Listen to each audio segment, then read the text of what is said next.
हरा भरा सा जंगल था खुशियों से भरपूर। हर जानवर था साथ वहाँ, कोई न था मजबूर। शेर बोला मैं बादशाह रखता हूँ सबका ध्यान। हरन ने हंस कर कहा दौड़ में हूँ मैं मेहमान।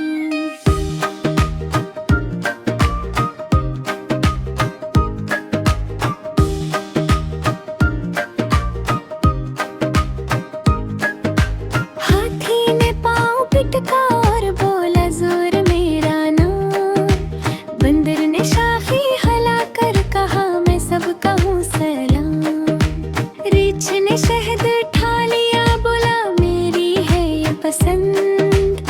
लुम्मी ने चालाकी की बोली मैं हूँ बहजही बंद। तोता गाता फिरता था रंग बरंगी बात। सराफा देख रहा था दूर लंबी गर्दन सांत स्लाइड होकर निकला सरसर की आवाज।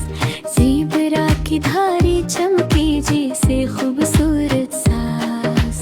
जंगल था सबका घर जहाँ सब रहते थे प्यार।